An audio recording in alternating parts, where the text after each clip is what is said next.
Bueno, bienvenidos a todos los que se están acercando para participar de este webinar, el primero de una serie que hicimos o organizamos del Instituto de Bioética de la Universidad Católica Argentina, junto con el padre Rubén.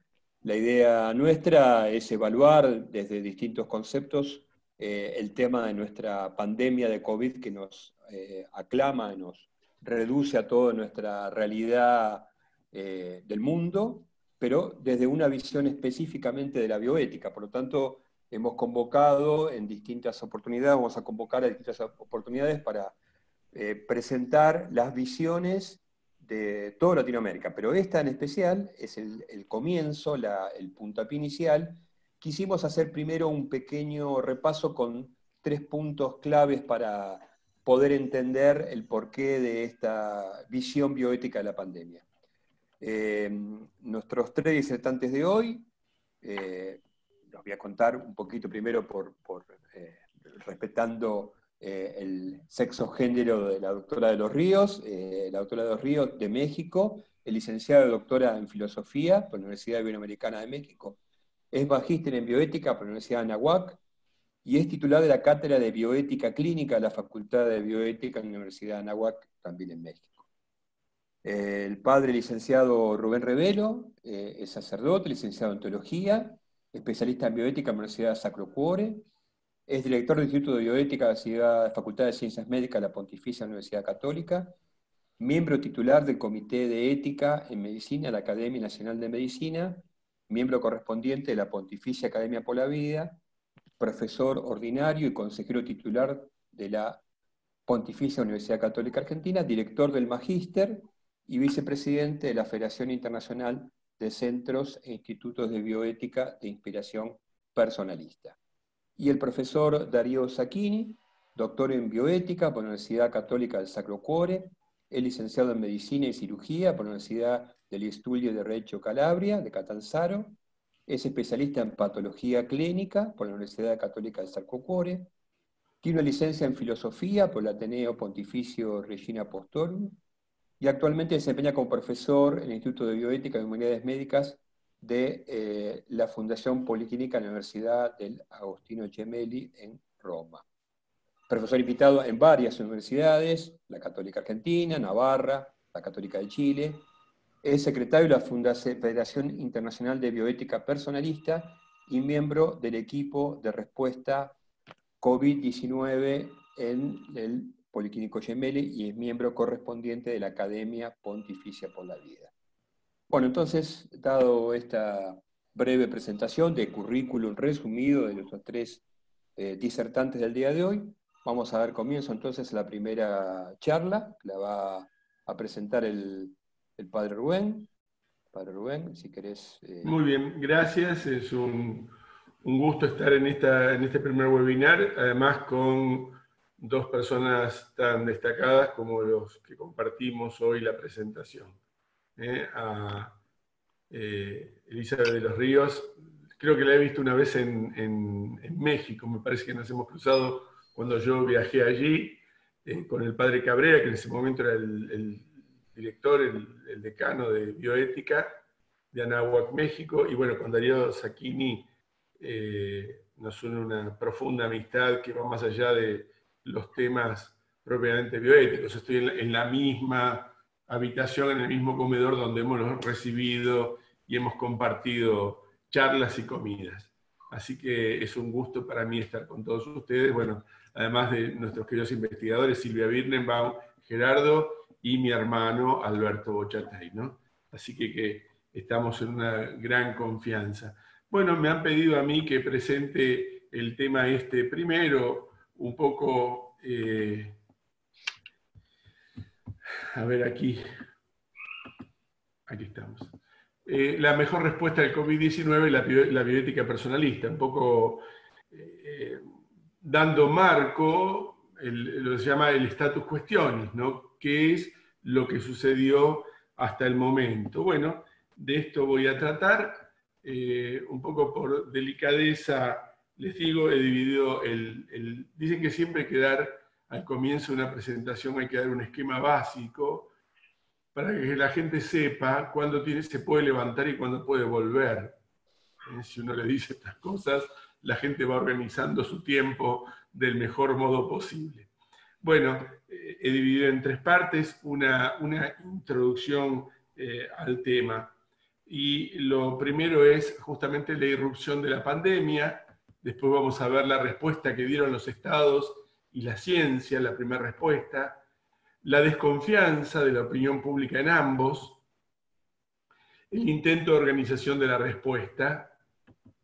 Y la lucha entre el pragmatismo operativo y la dignidad presente. Este es lo que nos lleva al desarrollo del tema. Bueno, en una humanidad asimétrica que oscilaba entre el desmedido confort de algunos y por el otro lado las necesidades insatisfechas de muchos, en medio de todo esto irrumpió, yo diría, inesperadamente, la pandemia del COVID-19.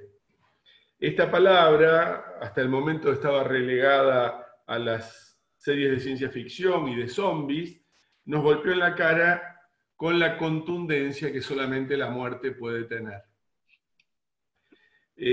Así, entre agosto y septiembre del 2019, comenzó como una especie de zumbido lejano, como esas noticias exóticas que afectan a otros, pero que jamás pueden llegar a afectarnos a nosotros, el rumor de una enfermedad que atacó en un lugar del centro de China. Ni siquiera sabíamos que era Wuhan. Poco a poco el interés por esta enfermedad aumentaba, hay que decirlo, morbosamente alimentado por los numerosos cadáveres que dejaba a su paso. Con el paso de los días, entre enero y febrero, nos fuimos enterando de que se trataba de un virus con el original nombre de coronavirus, o como exitosamente lo tituló un jefe de redacción, COVID-19. Rápidamente los expertos pulularon en los medios y nos explicaban de qué se trataba. Era una enfermedad que atacaba las vías respiratorias, que impedía la buena oxigenación de la sangre y que en los casos más graves exigía asistencia respiratoria mecánico, algo que voy a retomar un poco más adelante. Una vez más, una epidemia, valiéndose de la ruta de la seda, como en tiempos de Marco Polo, llegó de China a Italia. La diferencia es que lo hizo en un mundo significativamente más pequeño, no porque se haya reducido en su tamaño, sino porque es más fácil y más rápido de recorrer. De manera que la pandemia rápidamente, ahora bastaba un jet, ya no hacían más falta camellos bactrianos de paso lento, mulas o caballos, como en tiempo de Marco Polo, sino que un rápido jet nos ponía en un punto al otro del mundo en un máximo de 12 horas. Desembarcó entonces en el rico y comercial norte de Italia para pasar de allí a Francia, España, el resto de Europa continental y Estados Unidos. Y de allí ir a Estados Unidos fue solo un pequeño salto, lo mismo que a América Latina. De pronto todo se había vuelto COVID-19. Los noticieros, los diarios, la economía, los estados, todo, absolutamente todo, fue tomado como una creciente mancha de aceite por este virus. Vamos al segundo punto, o sea, ¿qué respuestas dieron los estados y la ciencia a esta irrupción del COVID? Ante el avance de la pandemia se hicieron evidentes otras, entre comillas, enfermedades oportunistas que mostraron la debilidad no tanto del cuerpo físico de los pacientes, sino del cuerpo social de los estados que se veían afectados. Muchos políticos que debían velar por la salud pública de los ciudadanos creyeron que alcanzaba con la solución habitual de negar pertinazmente la realidad hasta que pase. Solo que esta vez no pasaba, es más, cada día se agravaba más. Fue muy triste escuchar a los líderes mundiales decir verdaderas sandeces como, cito, esto es solo una gripecita más. O es una fake news para desestabilizar nuestra economía. Cito, es un ataque a nuestra soberanía. Cito, no existe esta supuesta pandemia. Cito, nuestro país está a salvo de este virus. Cito, aquí nunca llegará la pandemia. Si les suena de algún lado estas citas, es porque responden a la realidad de los políticos que dieron esta primera respuesta, que en general les sirve. Pero el coronavirus respondió lacónicamente con un creciente número de muertos, con unidades de cuidados intensivos saturadas y con ancianos que dejaban este mundo en soledad y que llenaban anónimos las fosas comunes. En el otro extremo del arco político, algunos, no menos oportunistas que el mismo virus, aprovecharon a sacar rédito de esta desgracia mundial, escondiendo sus propios desaciertos en un combo más grande y terrorífico. Como dicen, no hay mejor forma que esconder un elefante que meterlo dentro de una manada de elefantes. Y de hecho, la pandemia fue una manada gigantesca de elefantes donde muchos políticos pusieron sus elefantitos personales. Como muy bien enseñó Julio César, las crisis profundas de la sociedad son una gran ocasión para hacerse con la suma del poder público.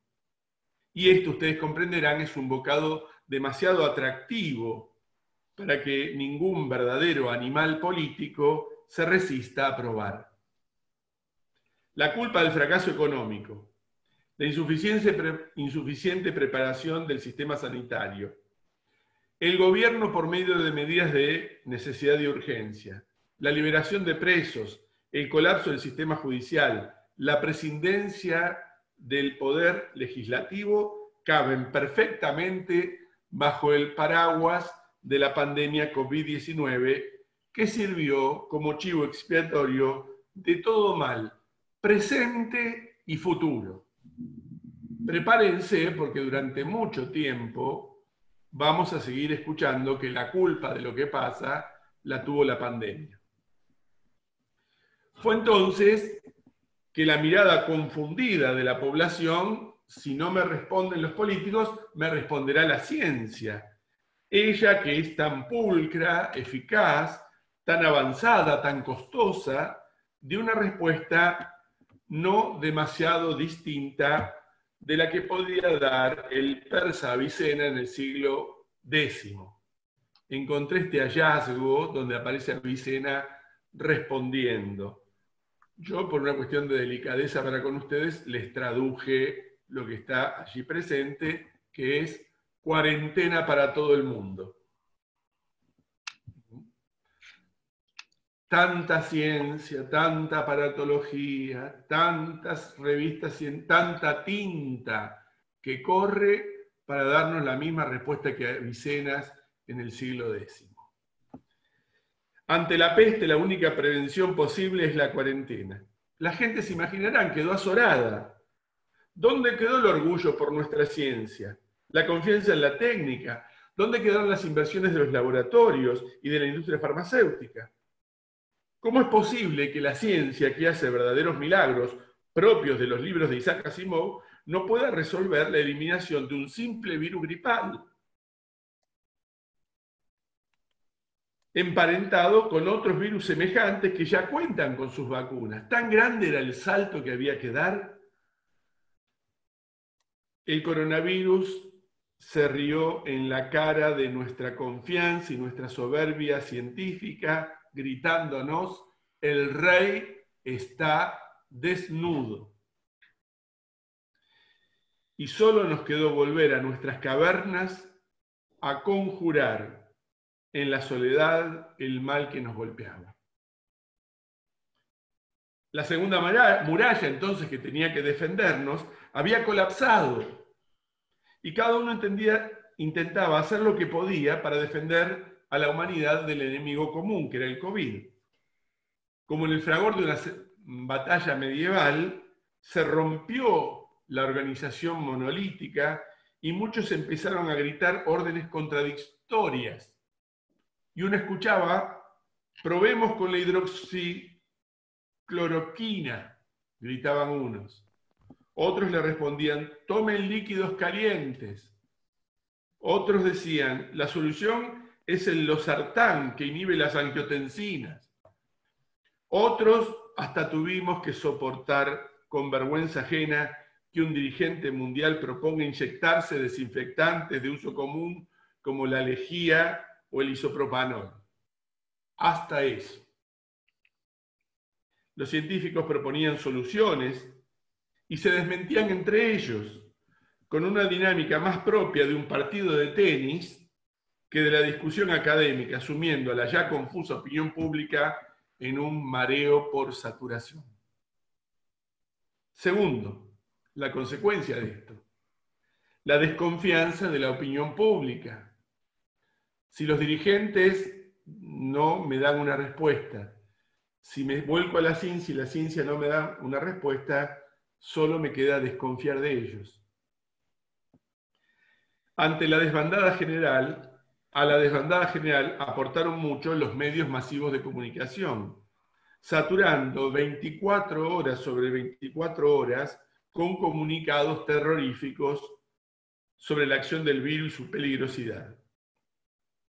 Comenzó así en los medios una especie de carrusel de opinólogos que se sucedían y que se alternaban con personas verdaderamente autorizadas, que exponían ante un periodismo que debemos reconocer no estaba a la altura de las circunstancias, y que se desesperaban por las cosas que se decían. Todos querían contribuir a la solución, rápidamente se acomodaron detrás de lo políticamente correcto, pero pocos se detuvieron a hacer lo único que debe hacerse en estas circunstancias, que es escuchar con humildad al que realmente sabe. Como se imaginarán, este es el caldo de cultivo perfecto para que las viejas amigas de la humanidad, que en parte le dan rostro e identidad, aparezcan. Me refiero a las teorías conspirativas. Ellas explican de modo sencillo cuestiones complejas, de modo que son miel dulce y sabrosa en la boca de quien prueba estas teorías conspirativas, pero es veneno mortal cuando llega al corazón, haciendo a las minorías o a los extraños culpables de todas las desgracias. Primero había que protegerse de los orientales, porque era el virus que venía de China, y ante cualquier ojo rasgado uno rajaba. Lo segundo, después el círculo se cerró a los países, a las provincias o a las regiones, como sucedió en Italia, de modo que los connacionales ahora eran extranjeros en su propia patria. Luego el lazo de desconfianza se ajustó un poco más, circunscribiéndose a las grandes ciudades o aún a los barrios, para terminar desconfiando y amenazando a los propios vecinos y familiares como si fueran nuevamente leprosos medievales. Cada quien trató de defenderse como podía de todo lo exterior, al punto de que un tomate o una docena de huevos recién comprados pasaban por los controles de higiene y de descontaminación con estándares semejantes al tratamiento del uranio enriquecido. Gente que se ha vuelto loca porque trajo un tomate de la verdulería y le pasaba alcohol y le pasaba cloro y no sé qué más podía hacer. Faltó que lo mida a ver si tenía contaminación radiactiva. Nadie confiaba en nadie, ni siquiera en uno mismo, cuestionándose durante el almuerzo si los procedimientos que se habían seguido en los protocolos de limpieza de la lechuga que me estaba comiendo eran lo suficientemente exhaustivos como para darme certeza. Terminamos desconfiando todos de todos, hasta de nosotros mismos. Como la frutilla de la torta, una sociedad y las familias que la constituyen sufrió una brusca contramarcha. Al pasar de ser crecientemente centrífuga, la sociedad y la familia, es decir, se escapaba de todo vínculo humano, filial, fraterno, esponsal, materno.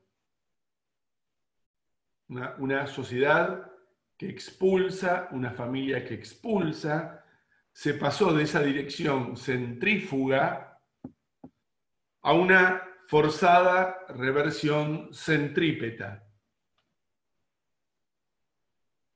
donde todos debíamos vivir con nuestras familias todo el día, todos los días, todas las semanas, todo el mes. Estas fuerzas intensas y opuestas generan lo que generan siempre: explosión e intolerancia. Poco a poco se fue diluyendo en formas nuevas de convivencia, con nuevos acuerdos. En definitiva, lo que ha vuelto al ser humano una especie exitosa es la gran capacidad de adaptación a las peores circunstancias. Y aún así, seguir viviendo. El segundo intento, dentro de esta primera parte, el segundo momento, un intento de respuesta organizada. Luego del nerviosismo original y el encierro egoísta que surgen en las primeras respuestas, en condiciones como las descriptas, algunos recordaron un documento marco de la Organización Mundial de la Salud donde se planteaba a los gobiernos qué pasos debían darse en casos de pandemia.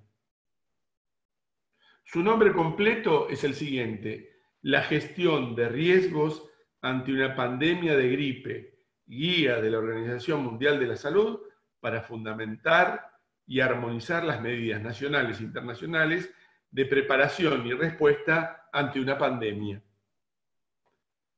En verdad el título no podía ser más explícito, solo que se habían olvidado, había quedado como una formalidad más de esas que se publican y se guardan en los cajones de los ministerios.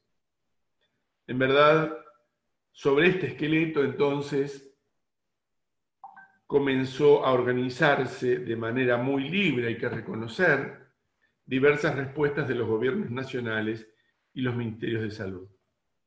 El mundo científico y académico unió filas para proveer al sistema de salud de los medios necesarios para la atención de los casos que iban surgiendo. Los laboratorios se abocaron todos a descubrir la nueva panacea, la vacuna salvadora de la humanidad hasta el momento esquiva.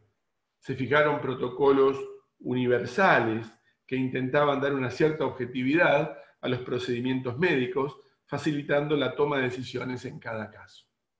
Esta fue la respuesta, un segundo momento de respuesta, un poquito más organizado. Ahora bien, en esta respuesta, el punto siguiente dentro de este primer gran bloque es la lucha entre el pragmatismo utilitarista y la dignidad del ser humano.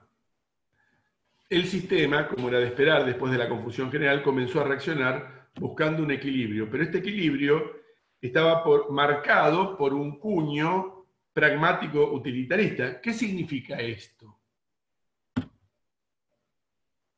Significa que los casos se analizaban desde el criterio costo-beneficios y no del valor de la persona. De hecho, esas guías de acción a las que el sistema de salud es tan adicto, la visión de la eficacia conjunta, diluía la percepción y la consideración de la dignidad personal. Así comenzaron a aparecer recomendaciones como retirar el respirador a quien tuviese menos posibilidades de superación de su estado de salud para dárselo livianamente a otro que llegaba después con mejor estado, o que se asignasen los respiradores de modo que las personas con más de 75 años quedaban excluidas de la posibilidad de ser asignados.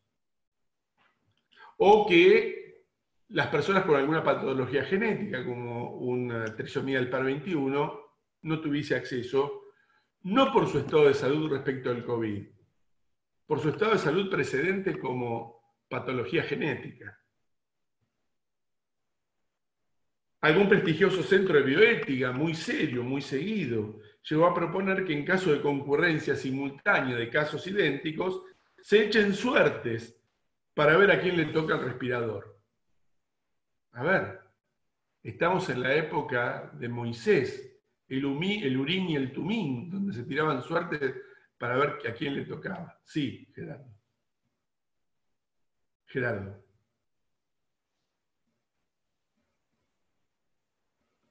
Bueno, tiempo. Sí, perdón. Bueno,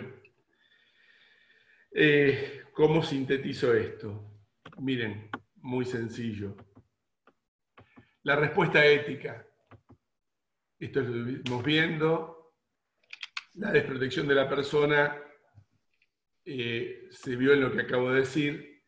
También la desprotección del personal sanitario, que se había sobreexpuesto, rindiendo estos estándares de utilidad, como si fuesen máquinas, sobreexpuestos, desprotegidos, con faltas de medidas de seguridad y explícitamente con el síndrome de burnout, del cual ha tratado tanto ya Gerardo en sus escritos.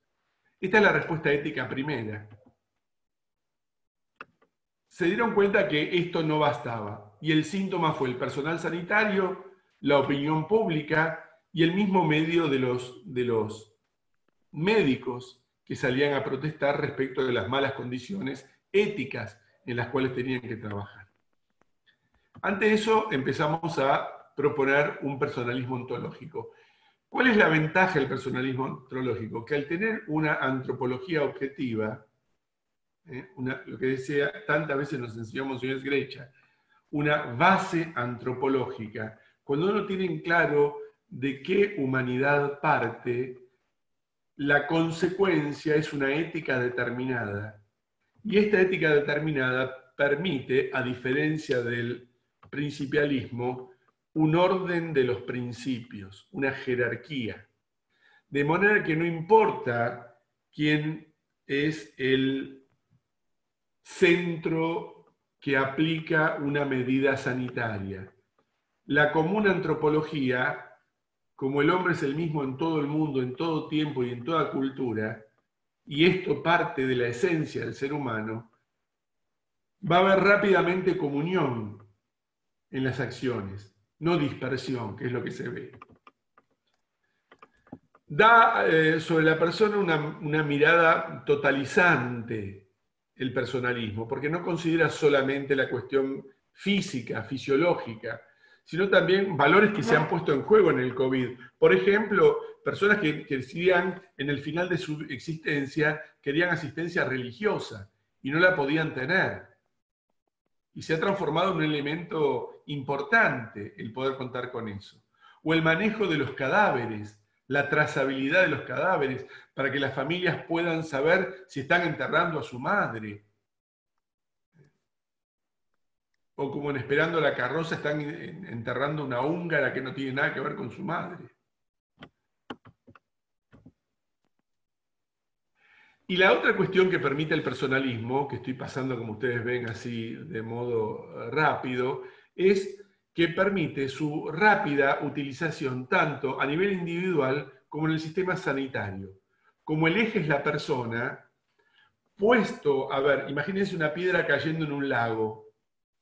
El primer círculo es la persona, el segundo círculo es el médico tratante, el tercer círculo es el esquema de salud, el cuarto círculo es el Ministerio de Salud, el quinto círculo es el país, el Estado, el sistema legal. Pero todos, a pesar de ser distintos y de abarcar distintas extensiones, todos tienen eje en el mismo elemento, que es la centralidad del ser humano. Por eso hay coincidencia. El recurso del personalismo ontológico ordena la respuesta, la sistematiza. Y esta es la conclusión. La propuesta es: este es el Dios desconocido del cual les vengo a hablar, dijo San Pablo en el Areópago, cuando vio un lugar vacío al Dios desconocido.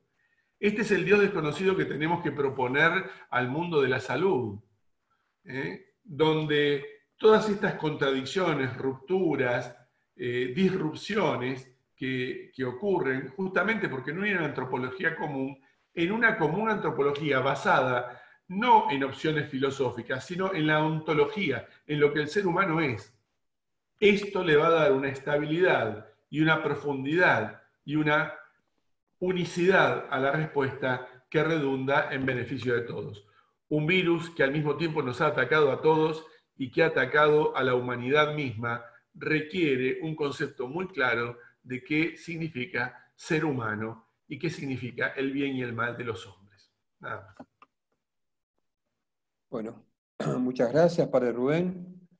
Siempre incisivo y claro en sus exposiciones. Acá en el chat hay muchos elogios a su presentación que nos puso claramente en base. Le pediría si puede sacarla, compartir pantalla, que así, si alguno quiere hacer alguna pregunta en especial, tenemos unos minutitos, porque al final, a pesar de que aceleró, se ajustó al tiempo. Gracias, Padre. Esto es importante en estos eventos. Nada, elogios por ahora, no hay preguntas. Si surge alguna pregunta, la podemos también hacer, sí, la podemos también hacer al finalizar el espacio. Así que, si querés, Marieli, querés compartir tu presentación, comenzamos con la segunda, mientras esperamos alguna pregunta que podemos hacerla después. Vamos a escucharla entonces a la doctora Marieli Elizabeth de los Ríos, con la distribución de recursos críticos, un tema también importante en esta situación. Bueno, Marieli, todo tuyo.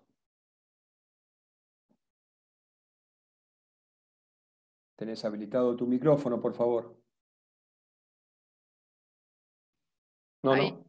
Sí, pero sacaste la presentación.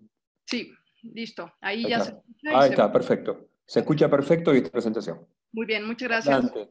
Muy buenas No, tardes. Gracias, Gerardo. Gracias a la Universidad Católica de Argentina por invitarme a compartir con ustedes algunas reflexiones. La verdad es que es difícil, después de la brillante exposición del padre Revelo, atinar a decir algo, y lo que traigo preparado creo que va a provocar un poco de controversia con los últimos puntos que el padre nos compartió, pero bueno, también de eso se trata un poquito estas charlas, y yo agradezco pues este foro y esta invitación, y sobre todo pues los grandes colegas con los que estamos compartiendo las reflexiones del COVID en el mundo. Bien, yo quiero empezar con simplemente elucidar el contexto que ya conocemos todos, pero sobre todo para remarcar dos puntos importantes. Entonces, estamos ante una pandemia que ha afectado a todo el mundo, con más de 4 millones de personas contagiadas a nivel internacional y un poco más de 300,000 muertes. En México, donde yo me encuentro, estamos actualmente en la fase 3, contamos con más de 50,000 personas contagiadas al día de hoy y más de 5,000 personas fallecidas. O sea, es decir, es un problema con dimensiones exorbitantes que no nos está dejando cabida a una respuesta tradicional. Hasta la fecha no hay una vacuna comprobada, sabemos que ya hay experimentos avanzados en China, sabemos que hay procesos de investigación en Estados Unidos, pero aún así, hoy por hoy, al 19 de mayo del 2020, no tenemos una vacuna y tampoco tenemos una cura. Como ya bien dijo el padre Revelo, pues se han hecho estimaciones de si un medicamento u otro, pero en realidad no tenemos nada que sí sea del todo eficiente, ¿no? Ni siquiera el Remdesivir, que sabemos que ya está en Estados Unidos funcionando y que lo han probado con ciertos pacientes, o pues los procesos de plasma, que también están dando ciertos resultados, pero no hay una cura generalizada. Y sin embargo, hay una gran urgencia, o bien de una cura, o bien de una vacuna, ¿no? También tenemos una urgencia comprobada ya, ahora ya a estas alturas, pues al menos en Europa, y está empezando a hacerse aquí en la Ciudad de México a partir del día de ayer, pues tenemos ya un proceso de desconfinamiento que nos urge a tener más pruebas, ahora las pruebas que le llaman pruebas serológicas, para saber si ya desarrollamos inmunidad al virus, y eso nos va a permitir ir abriendo pues los procesos de aislamiento y de confinamiento, porque efectivamente a la par que hay una urgencia por la vacuna y una urgencia por la cura, pues evidentemente todos los países han sufrido una recesión económica importante que nos ha sumergido mundialmente en una economía en crisis, donde está habiendo altísimos índices de pobreza y altísimos índices de desempleo. Entonces, ante este escenario sombrío, pues qué decir, ¿no? Uno tiene que tomar ciertas medidas para poder hacerle frente a estos procesos. Entonces,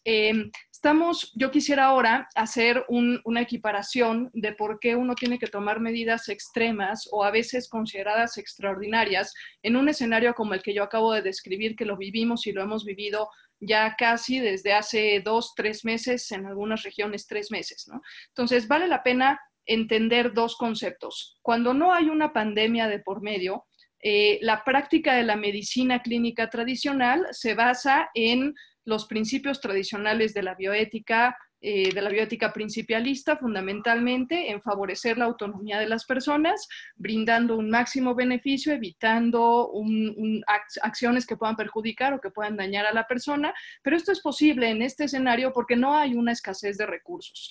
Es decir, tenemos una medicina en donde los recursos humanos y materiales son relativamente suficientes para hacerle frente a las enfermedades que los individuos van presentando, y por eso el enfoque de la práctica de la medicina clínica es un enfoque en el bienestar individual. De igual forma, los criterios que se utilizan para brindar los recursos, pues pueden ser desde el primero en llegada, que es el que primero se atiende, o pueden ser el más grave y a ese se le brindan los recursos. Es decir, los criterios no son criterios de urgencia y no son criterios, digamos, extremos. En cambio, cuando tenemos una situación mundial como la que estamos pasando, con ya más de 4 millones de personas contagiadas, que hemos comprobado ya desde China, en Italia, en España y aquí en México, en Estados Unidos y en todos los países hemos comprobado que la demanda es muy alta y las posibilidades de hacerle frente a esta demanda, pues a veces nos quedamos un poco cortos en ellas. Entonces, estamos hablando de tenemos que cambiar el esquema de una práctica de la medicina clínica a una práctica de la medicina fundamentada en la salud pública. Y aquí sí hay un escenario de escasez de recursos, pero el enfoque ya no es en el bienestar individual, sino en el bien común, en la búsqueda del bien común. Y por ende, los principios que deben de permear la práctica clínica ya no son tanto el principio de autonomía, de beneficencia y de no maleficencia, sino más bien el principio de justicia, y de una justicia distributiva que tiene que encontrar vías para la distribución de bienes, en muchas ocasiones bienes indivisibles, como por ejemplo lo es un ventilador.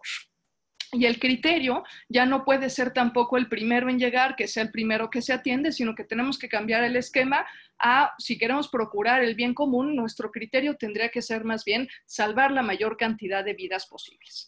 Ahora, esta situación ha hecho históricamente pensar en más criterios que puedan eficientizar la distribución de los recursos. Entonces, algunos de los criterios que históricamente se han dado, por ejemplo, en la pandemia por influenza, que no llegó a pandemia, más bien se quedó en epidemia, y algunos otros criterios que también están registrados en muchas bibliografías cuando tenemos que distribuir recursos y recursos sobre todo de carácter no divisible, más o menos algunos de ellos están aquí presentes, ¿no? El primero en llegar es el primero que recibe la atención médica. Este es un criterio que hoy por hoy sabemos que pone en desventaja a aquellas poblaciones suburbanas que se tardan más tiempo en llegar a los servicios de salud y por ende pues no cumple con un criterio de justicia.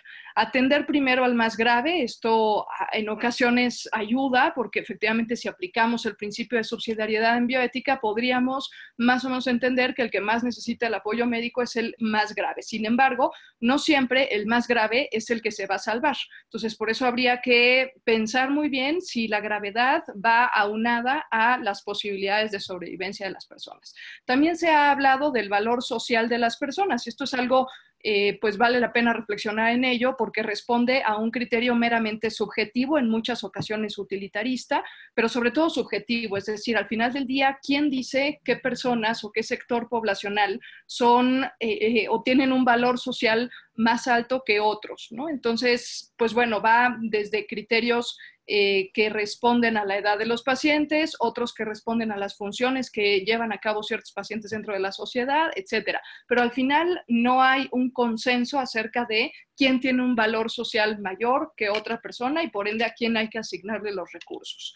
Otro criterio es la utilidad social de las personas. Este es un criterio meramente utilitarista, que en algunas bibliografías aparece como el efecto multiplicador, que ha consistido en darle prioridad a aquellos sujetos que tienen un papel imprescindible dentro de la sociedad para que ésta no sufra las consecuencias o no sufra tantas consecuencias ante una determinada pandemia. Por ejemplo, los profesionales de la salud, pero también hablamos, en México le hemos puesto los imprescindibles. Hablamos de aquellas personas, por ejemplo, que se dedican a las cadenas de suministro de alimentos o aquellas personas que se dedican a la limpieza de los establecimientos, de los comercios, de la vía pública, etcétera. Es decir, la utilidad que hacen día con día permite operar más o menos en una relativa normalidad al resto de la sociedad y por eso se les atribuye un cierto valor por encima de otras personas. Luego, algo que ha sido muy controversial y que en México estamos ya casi a 3 semanas de que sucedió esta cuestión que nos puso un poco en alerta a todos, otro criterio es acudir a la vida completada. Es decir, esto quiere decir que hay personas que por su edad y únicamente por su edad, de algún modo se entiende que ya vivieron lo suficiente, vivieron lo que tenían que vivir y que por ende ya no merecen seguir viviendo y en consecuencia no hay que asignarles los recursos sanitarios a ellos. En cambio, aquellas poblaciones más jóvenes, repito nuevamente, lo que hay de base es la edad, aquellas poblaciones más jóvenes pues están por vivir todavía muchas cosas y por eso hay que darles relativa prioridad a ellos. Otro criterio que va muy de la mano con esto es la cantidad de años de vida salvables. Para algunos los recursos tienen que ser para quien pueda sobrevivir una mayor cantidad de años posible, pero nuevamente no, ojo, porque no es las posibilidades de sobrevivencia, es la cantidad de años salvables. O sea, de tal manera que si yo tengo una persona que tiene ya un padecimiento como un cáncer, que tiene un diagnóstico de vida de 1 año, 2 años, 4 años cuando más, y tengo otro individuo aunque tengan la misma edad, pero este segundo individuo tiene un estado de salud óptimo y puede llegar a vivir el promedio de vida en esa región, que más o menos en México es de 72 años, y se me presenta con un COVID a los 69, pues evidentemente le tendría yo que dar prioridad a esa persona que pudiera vivir los más años posibles. Es otro de los criterios. Al final, todos estos que aparecen ahí en negro son criterios que responden a una visión y a un paradigma de pensamiento utilitarista, pragmatista. En realidad, lo que se recomienda y lo que sabemos que en un tema de salud pública y de una pandemia mundial con las cifras que tenemos actualmente, pues es acudir a otro criterio que es salvar a la mayor cantidad de personas posibles, independientemente de su edad, e independientemente de su expectativa de vida futura. Para hacer esto, se recurre a un protocolo establecido en medicina de urgencias que se llama triage. El triage es una palabra francesa que significa literalmente clasificación de pacientes. Principalmente se hace en eventos con víctimas múltiples, en atención prehospitalaria, se lleva a cabo un protocolo en donde se evalúa desde la frecuencia respiratoria del paciente, la capacidad para seguir órdenes, las cuestiones de circulación del paciente, la frecuencia cardíaca, etcétera, y se toma una decisión acerca de si es un paciente que tiene posibilidades de salir adelante o no. Esto se hace con protocolos muy claros y muy establecidos. El problema es que, claro, cuando lo tratamos de hacer a nivel hospitalario y con una pandemia como la del coronavirus, nos enfrentamos a muchos problemas. Para hacer este proceso de triage a nivel hospitalario y en este contexto del COVID, hay que tomar en cuenta ciertos principios éticos que pueden orientar la discusión. Lo primero es que todos los estados están obligados a que esto, que es de lo que estoy hablando, este triage, no suceda. Es decir, deberíamos de haber tenido la precaución, o los estados debieran haber tenido la precaución de que llegada una pandemia, como decía el padre Revelo en este documento, de prevenir que llegara una pandemia y que no tuviéramos que enfrentarnos a la necesidad de tener que clasificar pacientes como salvables o como no salvables. El segundo punto importante es entender que, dado el escenario que ya tenemos encima de pocos recursos y tener que clasificar pacientes, entender que existen muchos tipos de atención médica. Y estos tipos de atención médica, bueno, no muchos, son 4. Sabemos que existe la atención médica preventiva, curativa, de rehabilitación y paliativa, lo cual nos lleva a presuponer que a todos los pacientes, por principio de respeto de su propia dignidad, se les debe de dar atención médica. En la legislación de cada país se pone de maneras distintas. Nosotros lo tenemos en el artículo 4 constitucional, que todos los pacientes merecen el derecho a la protección de su salud. Lo que hay que decidir es qué tipo de atención médica es la que se les va a dar. O sea, no es lo mismo darle a un paciente atención curativa porque se va a ver beneficiado que darle atención paliativa porque sus posibilidades ya no permiten una cura en esos pacientes. Por eso a este tipo de decisiones donde tengo pacientes que les voy a dar atención curativa, ingreso a un hospital, ingreso a una unidad de cuidados intensivos, un ventilador, pues son pacientes que se consideran salvables. Sin embargo, habrá otros muchos pacientes que por sus comorbilidades y atendiendo a sus padecimientos previos no sean salvables, y entonces eso no quiere decir que los tengamos que dejar fuera, porque sabemos que la omisión de auxilio y el abandono de pacientes incluso puede llegar a ser regulado como un delito. Entonces, ¿qué sí se hace? Pues tratar de apoyar este tipo de decisiones con una atención de tipo paliativa. Para esto existen escalas, de las que ahora hablaré un poquito más adelante, y la parte más importante quizás consiste en que estas escalas aproximan a ciertas posibilidades de sobrevivencia de los pacientes, pero no son definitivas. Esto significa que la reflexión del médico no puede quedar sujeta única y exclusivamente a estas escalas que ya se han desarrollado para la distribución de los recursos. Otros criterios importantes, pues si existen ya escalas de medición más o menos perfectas, pues atenernos únicamente a ellas y no hacer una distribución de los recursos en base a criterios nuevamente subjetivos que discriminan y excluyen a determinadas poblaciones. El color de la piel, la capacidad motriz, atendiendo a que en Estados Unidos se está presentando un problema importante por las personas que presentan algún tipo de discapacidad, el estatus migratorio de las personas, etcétera, sino únicamente que los criterios sean lo más objetivos posibles. Acompañar estos procesos con una dinámica de consentimiento informado, en donde desde el ingreso al hospital se le informa al paciente que el tipo de atención que se le puede dar, no todos los pacientes se tienen que hospitalizar, eso lo sabemos, hay pacientes que pueden tratar su sintomatología en casa y habrá pacientes que no puedan ingresar a una unidad de cuidados intensivos, pero que sí podamos hacer todo por ellos a nivel de cuidados paliativos. Esto es importante entender que el nivel de urgencia no debe llevarnos a omitir el proceso del consentimiento informado. En México existe la figura de la voluntad anticipada, y entonces lo que estamos promoviendo es que todos los pacientes, COVID o no COVID, tengan comorbilidades o no tengan comorbilidades, firmen un documento de voluntades anticipadas que va enfocado al rechazo a las medidas extraordinarias.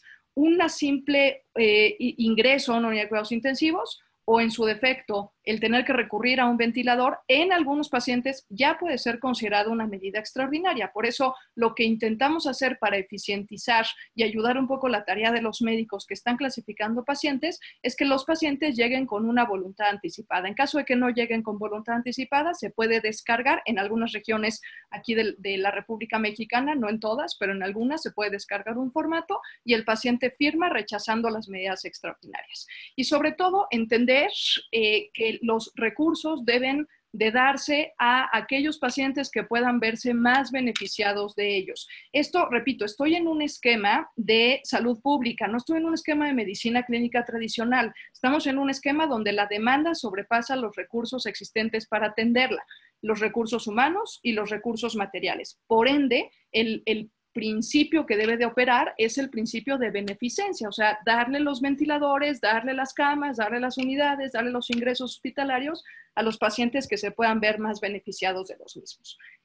Ya para ir apuntando un poco hacia el final, ahora, ¿qué hay con respecto a los ventiladores? Esos son los criterios éticos generales que entran en cualquier distribución de los recursos, pero concretamente con respecto a los ventiladores, sabemos que en medicina crítica y en las unidades de cuidados intensivos existen pues muchas escalas, pero al menos las más conocidas que existen es la SOFA, que significa Sequential Organ Failure Assessment, es decir, que va viendo cada uno de los órganos con ciertas mediciones de signos vitales, pero también acompañado de exámenes de laboratorio que va midiendo las posibilidades de número 1, la gravedad, y número 2, las posibilidades de sobrevivencia de los pacientes. Y existe la otra que se está usando mucho ahora en el COVID, que es la Apache, que si no me equivoco, a ver si me sale bien, es Acute Physiology and Clinical Health Evaluation.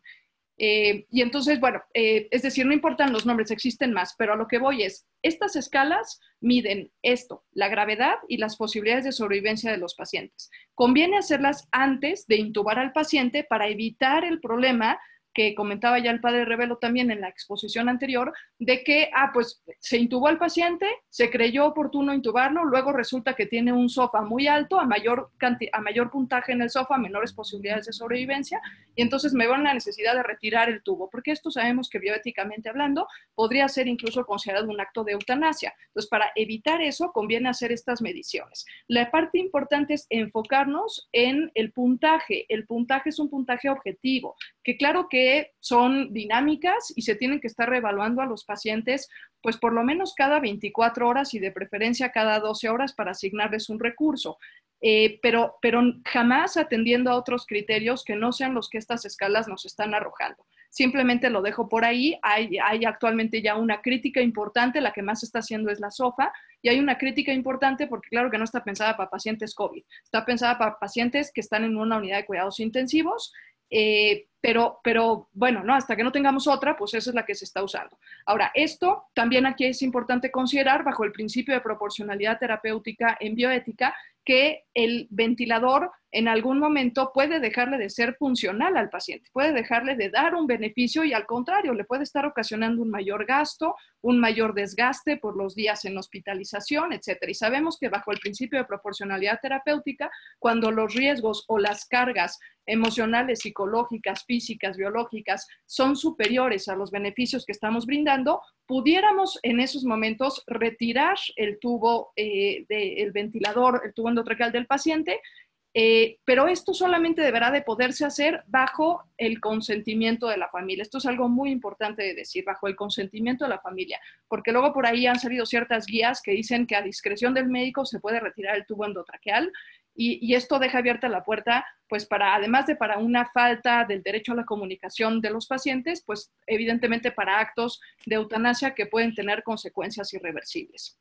Y por último, y aquí quizás es un punto controversial con el padre Revelo, sí se ha hablado de que hay cuando tenemos dos pacientes que tienen la misma escala SOFA, el mismo puntaje SOFA, y lo vuelvo a hacer al día siguiente y vuelven a tener la misma escala SOFA, ¿cómo se resuelve este problema, ¿no? Entonces, quizás una de las alternativas que se han propuesto pues sería considerar quién ingresó primero al hospital, o sea, aplicar el criterio que aplicaríamos en medicina clínica tradicional, el primero en llegar, pero si tengo también dos pacientes que llegaron al mismo tiempo, que puede presentarse dada la expansión de la pandemia y la afectación a millones de personas, pues la verdad es que no hemos encontrado los bioeticistas, o al menos yo no he leído ningún otro criterio que no sea el azar, ¿no? No es lo mismo que aventar una moneda al aire y a ver si cae cara o sol, ¿no? Más bien se trata de un proceso en donde quizás una tercera persona que no conoce al paciente, que no tiene relación con el paciente, que no lo ha tratado para evitar conflictos de interés, pudiera seleccionar aleatoriamente en un número 1 y un número 2 y seleccionarlo para otorgarle a ese paciente el ventilador en caso de que ya no haya posibilidad de asignárselo a alguien más, ¿no? Entonces, lo más ético y lo más justo es también lo más objetivo, y en estos casos lo más objetivo pues es hacer un mecanismo azaroso para distribuir estos ventiladores, siempre y cuando no se pueda desempatar por el primero en llegada, por ejemplo, ¿no? Bien, ¿cómo ando de tiempo, Gerardo? Porque me quedan 2 láminas más. Sí, no, dale. ¿Sí? Estás en el tiempo, sí, dale. Bien, muy bien. Bueno, pues entonces, ahora, eso con respecto a los ventiladores. Y con respecto también, yo quisiera decir un poquito, porque también ya estamos próximos, o ya se habla al menos de la posibilidad de una vacuna. Y entonces ya por ahí está la gente como muy ansiosa a nivel mundial de decir, bueno, y cuando salga la vacuna, ¿a quién le va a tocar primero? Entonces, como dije al inicio, pues sí hay una urgente necesidad de encontrar una vacuna, todos quisiéramos ya tenerla disponible, sin embargo, la prisa por descubrirla nos puede llevar a saltarnos ciertos protocolos éticos que son importantes a considerar en cualquier proceso de experimentación y de investigación, y más en uno que implica sujetos humanos. Entonces, partir de la base de que los procesos de investigación y de experimentación, aún en crisis sanitarias, son deseables, son éticos y son deseables. No hay razón alguna para pararlos o para decir, no, esto no se hace porque hasta que no se resuelva y hasta que no se bajen las curvas epidemiológicas, no, más bien son éticos y deseables. Lo que hay que tener presente siempre, desde el inicio al fin y pasando por todas las etapas intermedias, es estar considerando siempre lo que estamos haciendo en una balanza riesgo-beneficio. Pero sobre todo, tratándose de sujetos humanos, sabemos que puede haber riesgos, algunos de ellos calculables, otros de ellos no tanto, y entonces conviene tener un plan de acción, de contingencia, de cobertura de estos riesgos, para que dado el escenario de que se presenten, como estamos hablando con personas, estamos hablando de sujetos humanos, pues podamos de algún modo paliar los riesgos que nuestras experimentaciones puedan llegar a provocar. Con respecto a las vacunas, sabemos que existen 3 fases en una experimentación de una vacuna y que el tiempo promedio de una vacuna pues tarda de 10 a 15 años. Ahora, pues quizás sea un tiempo récord que lo logremos hacer en un periodo de casi un año, porque estamos hablando de diciembre del 2019, pero sabemos que estas 3 etapas tienen objetivos claros, tienen tiempos claros y tienen cantidades de sujetos que pueden participar muy claros. Si nos saltamos alguna de estas fases, por la urgencia y por la prisa, podemos generar daños que después, repito, sean irreversibles o que incluso generen la muerte de las personas. Por eso, en estas experimentaciones conviene tener presente el principio de precaución, que sabemos que ya lo traemos desde el año 2000 en la ciudad de Niza. El Consejo Europeo firmó el principio o acordó el principio de precaución, donde si no conocemos los riesgos de una determinada acción, pues conviene o parar los procesos o tratar de disminuirlos contemplando todas las posibilidades que se vislumbren en el horizonte. También, pues evidentemente, mecanismos de protección de los sujetos humanos. No va a ser la primera vez que se experimente con sujetos humanos. Al menos históricamente sabemos que hay 3 documentos base. Está por un lado el Código de Nuremberg, por otro lado la Declaración de Helsinki y por otro lado el Informe Belmont. Y luego cada país tiene su propia legislación en materia de investigación con sujetos. Entonces es muy importante que no por la prisa nos saltemos estos lineamientos éticos que están marcados ya desde el Código de Nuremberg, porque la historia, sabemos que el que la olvida pues está condenado a repetirla, y no queremos que se repitan las atrocidades cometidas en Auschwitz. Y cuando salga eventualmente la vacuna, pues recurrir a un criterio universal que tiene que ver también con lo que ya se ha planteado en algunos escenarios del deber compartido de pues distribuir la vacuna, ¿no? Justamente ayer salió que China hizo una declaración de que si sacaba la vacuna, pues la iba a poder compartir en un ámbito de un nuevo concepto que se está empezando a gestar en esta pandemia, que todavía no tenemos muy claro, pero que hay que seguirle la pista, creo yo, y hay que seguirlo pensando y consolidando, que es el concepto de la solidaridad global, ¿no? Hay un deber para con toda la humanidad, independientemente de tus ciudadanos. El virus ya vimos que no conoce fronteras, pues así tampoco debería de conocer fronteras nuestra solidaridad global. Un punto que se me olvidó decir es que igual, no por la prisa de sacar una vacuna, debemos de saltarnos la parte más importante de cualquier experimentación con sujetos humanos, que es el consentimiento informado, ¿no? Que sean sujetos voluntarios, que no estén bajo la presión o coacción o manipulación de factores externos o económicos, y que puedan y conozcan más o menos los riesgos de la experimentación. Y llegado al caso en que finalmente saliera una vacuna, lo que se propone es que la prioridad de distribución sea primero los profesionales de la salud, ojo, no por el criterio utilitarista de que ejercen una función importante en el cuidado de la salud de las personas, que sí también la ejercen, pero ese no es el criterio. El criterio es porque son ellos los que están en una mayor exposición y por ende los que sufren los mayores riesgos. Entonces, por eso conviene pensar primero en los profesionales de la salud, luego en las poblaciones de riesgo, porque además también estas poblaciones de riesgo sabemos que en su mayoría van a ser pacientes que vivan con otros y que existe para esos terceros, existe un altísimo riesgo también de contagio. Entonces, por eso se recomienda que sean las poblaciones de riesgo y posteriormente se puede empezar a distribuir la vacuna ubicando cuáles son los focos geográficos de mayor contagio y empezar por ahí hasta que finalmente esté disponible ya para cualquier persona y para cualquier región geográfica. Son más o menos un poco los criterios que se están proponiendo para cuando eventualmente descubramos una vacuna. Bueno, pues disculpen si fui muy rápido, pero creo que eran puntos importantes que había que tratar. Yo con esto termino mi presentación y les agradezco y quedo dispuesta a las preguntas que se vayan presentando. Muchas gracias. Gracias, Gerardo. Gracias, Marile. La verdad que fuiste justa con el horario, no dejaste ni un segundo ni de más ni de menos. Así que llegaste clave con el tema, es importante en este tema. Yo sugiero, a ver, 2, 3 cositas para los que nos están siguiendo, que son más de 130 los que se han conectado por el YouTube. A ver, hay algunas cosas que están chateando, me parece bien, es un tema muy interesante para poder discutirlo. Yo les propongo que las preguntas sean puntuales, porque si hacen algún comentario entre ellos o discuten una posibilidad de un consentimiento informado, si corresponde o no corresponde, es un tema difícil para poder ser prácticos y que nos ayude este webinar.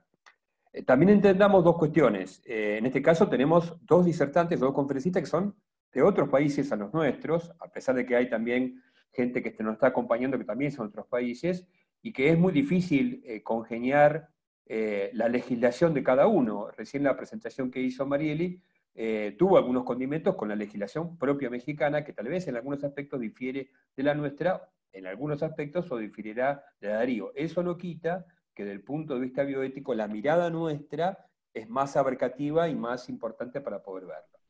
Dado estas consideraciones, yo sugeriría que le demos la palabra a Darío para que después hagamos las preguntas en general, si les parece. Ya hay algunas preguntas para el padre Rubén, para Marieli, que vamos a ir profundizando y avanzaremos. ¿Te parece, Darío? ¿Podés tomar tu clase? ¿Querés subir tu presentación? Sí. Y ya que se ofreció el padre Alberto hacer su resumen post-presentación, le doy la palabra a él y que nos acompañe en este momento. Riuscite a vedere lo schermo? Sì. Ok.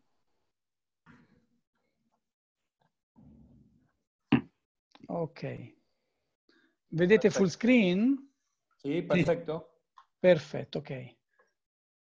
Allora, intanto grazie. Grazie a padre Ruben, grazie a Gerardo di avermi invitato. Grazie anche per l'amicizia fraterna che mi lega a loro. Grazie anche, ho qui davanti a me anche padre Alberto, predecessore di Ruben. C'è un'amicizia fraterna veramente con tante persone. Grazie anche di consentirmi di parlare in italiano. Lo farò lentamente, cercando di farmi comprendere, e se la qualità del mio italiano non è così comprensibile per gli amici dell'America Latina, non solo argentini, conto sull'aiuto di padre Alberto, conto sull'aiuto di padre Ruben, anche per le domande. Veniamo allora subito alla presentazione. Possiamo dire che sia Marieli sia Ruben hanno facilitato il mio lavoro, la mia presentazione, perché hanno descritto quali sono le linee generali del dibattito bioetico sulla pandemia da coronavirus. Los que me han precedido me han facilitado el camino porque han hecho una síntesis de lo general de la pandemia. Grazie Alberto, se vuoi mi fermo allora frase dopo frase. Quindi posso concentrarmi sul tema che mi è stato assegnato, cioè il ruolo del bioeticista nei diversi ambiti applicativi che riguardano il Covid-19. Dejaré otros aspectos y me voy a concentrar en el rol del bioeticista en este Covid-19. Parlerò della esperienza che stiamo vivendo in Italia, particolarmente presso la mia struttura medica, il Policlinico Gemelli e l'Università Cattolica. Les hablaré de lo que está pasando en Italia y concretamente en mi hospital, el Gemelli, en Roma. Il primo ambito applicativo per un esperto di bioetica, per un bioeticista, si svolge al letto del malato. El primer ámbito, sin duda, para un bioeticista es al lado de la cama del paciente. Si tratta della consulenza di etica clinica. El Consejo de Ética Clínica. E la consulenza di etica clinica, è noto, si svolge attraverso un servizio di etica clinica. Y se hace a través de un servicio de ética clínica. Lo scenario del nostro servizio di consulenza di etica clinica è il polo ospedaliero unico Agostino Gemelli. El ámbito es el polo hospitalario del Agostino Gemelli a Roma que están viendo en esta foto. Voi vedete al centro della fotografia il Policlinico Universitario Agostino Gemelli. En el centro el policlínico propiamente dicho. E in alto a sinistra, più lontano, il complesso integrato Columbus. Y aquella última construcción es el complejo integrado Columbus, lo más nuevo. Questa descrizione è importante per le prossime diapositive. Esto es importante para que comprendan las próximas diapositivas. Il nostro polo ospedaliero Agostino Gemelli è molto grande. Como han visto, es un polo hospitalario inmenso. Potete leggere la diapositiva e vi rendete conto di quante persone lavorano, di quanti pazienti trattiamo. Viendo esta diapositiva, ven la cantidad de pacientes y de personal que trabaja en el policlínico.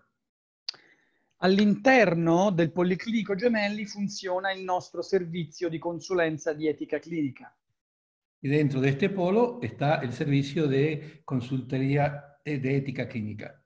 In questo servizio lavoriamo in 3 persone. Il mio direttore, il professore Spagnolo, che vi saluta con grande affetto, oggi non poteva essere con noi, il sottoscritto ed una giovane collega. Somos 3 los que trabajamos en ese departamento. El doctor Españolo, que nos dejó un saludo, aunque no pudo acompañarnos hoy, el doctor Sacchini y una joven investigadora. Il nostro servizio di consulenza di etica clinica funziona da molti anni. Ya son muchos años que trabaja este departamento de consulencia clínica. Ormai abbiamo raggiunto quasi 400 consulenze. Más de 400 consultas. E il nostro modello etico di riferimento è il personalismo ontologicamente fondato. Y el modelo ético nuestro es el personalismo ontológicamente fundado. Perché il nostro istituto è stato fondato e diretto dal professor Elio Sgreccia, da Monsignor Sgreccia. Porque este centro fue fundado y guiado por Monsignor Sgreccia. Allora, voglio portare la vostra attenzione sulle consulenze di etica clinica richieste al nostro servizio durante la fase di lockdown in Italia e a Roma in particolare. Les quiero presentar los casos que se presentaron en nuestro centro en el tiempo de la cuarentena.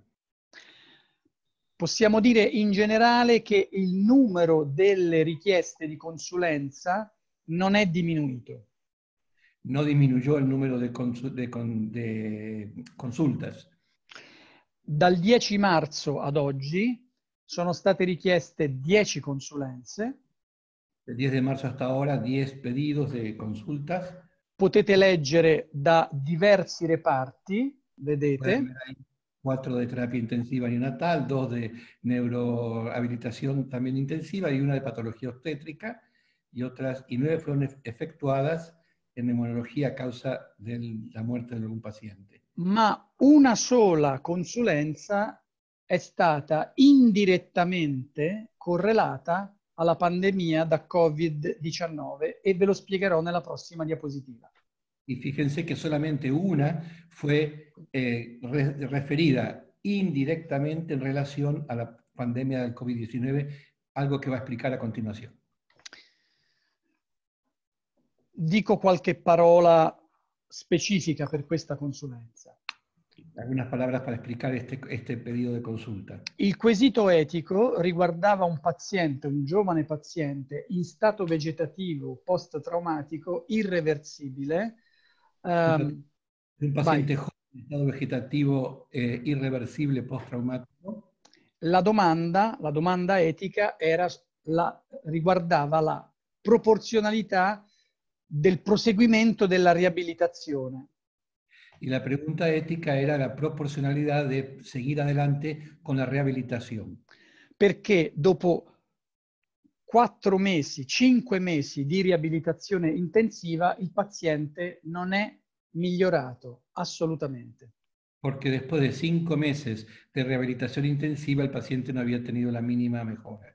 A causa dei gravissimi danni cerebrali. A causa del daño cerebral gravísimo.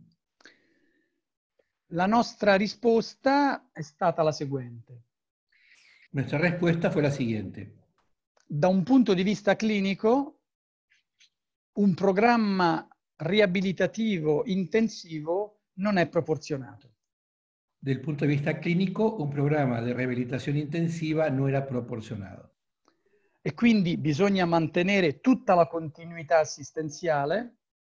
Y por lo tanto hay que continuar con toda la ayuda asistencial. Privilegiando l'obiettivo generale della qualità della vita del paziente. Privilegiando el objetivo general de la calidad de vida del paciente.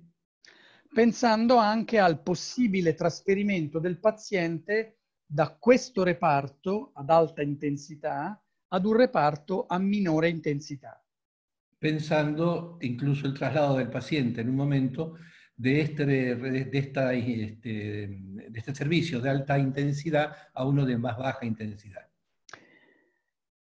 La richiesta per questo paziente è arrivata alla fine del mese di marzo. Y este pedido vino a final de marzo. In quei giorni la Regione Lazio aveva diffuso una direttiva. En ese tiempo la región Lazio había emanado una directiva nella quale si chiedeva a tutti gli ospedali di Roma e del Lazio di lasciare posti liberi, possibilmente, di lasciare posti liberi nei reparti ad alta intensità. Y esta normativa pedía dejar la mayor cantidad de puestos libres, especialmente en los servicios de alta intensidad. Prevedendo l'esplosione dei contagi nella Regione Lazio e a Roma. Previendo la explosión de contagio del COVID-19 en el Lazio y en Roma. Grazie a Dio questo non è avvenuto a Roma e nel Lazio. Por suerte esto no sucedió ni en Roma ni en el Lazio como región. Ma la nostra risposta al quesito etico non è stata fondata sulla direttiva della Regione, ma sulla proporzionalità del trattamento per il paziente. Pero nuestra respuesta a esta consulta ética no se debió a esta normativa del Lazio, sino a la situación de desproporcionalidad en el caso concreto de nuestro paciente. Ed io ritengo che questo rappresenta un fondamento etico imprescindibile. Y creo que este es un fundamento ético imprescindible. Il secondo ambito di intervento di un esperto di bioetica è l'aspetto organizzativo all'interno di un ospedale. El segundo ámbito que podríamos tener en cuenta como bioeticistas es el aspecto organizativo dentro de una estructura hospitalaria. Il Policlinico Gemelli si è organizzato nel seguente modo. Il Policlinico Gemelli si organizzò della seguente maniera. Il complesso integrato Columbus è stato interamente dedicato ai pazienti Covid-19. La parte del complejo integrado Columbus se dedicó totalmente a los pacientes del COVID-19. Mentre il Policlinico Gemelli, l'edificio più grande, si è organizzato in un altro modo. En cambio, el edificio mayor, el Policlínico en sí mismo, se organizó de otra manera. Il Policlinico Gemelli, l'edificio grande, si è organizzato per accogliere in pronto soccorso, sfruttando dei percorsi one way, sia i pazienti Covid-19 positivi, che vengono mandati tutti alla Columbus, sia pazienti non Covid da ricoverare invece nel Policlinico. En el policlínico, el edificio más grande, se organizó que todos los que entraban pasaban por primeros auxilios, pacientes de COVID-19 o no, nada más, siempre con recorridos de one way que no tenían que cruzarse, y los de COVID-19 entonces eran derivados al área del complejo integrativo Columbus. Contemporaneamente l'edificio grande del Policlinico Gemelli si è organizzato anche per gestire pazienti che si positivizzano durante il ricovero al Covid-19. Y también se preparó en el edificio grande la eventualidad de pacientes ya internados que se positivizaban del COVID-19 estando ya internados. Il terzo ambito di intervento riguarda la definizione di eventuali linee guida etiche sul Covid-19. El tercer nivel del bioeticista es las eventuales guías éticas para el COVID-19 en concreto. Faccio solo un esempio, l'esempio della Società Italiana di Rianimazione e Terapia Intensiva. El ejemplo, por ejemplo, la Sociedad Italiana de Reanimación y Terapia Intensiva es un ejemplo que nos quiere presentar.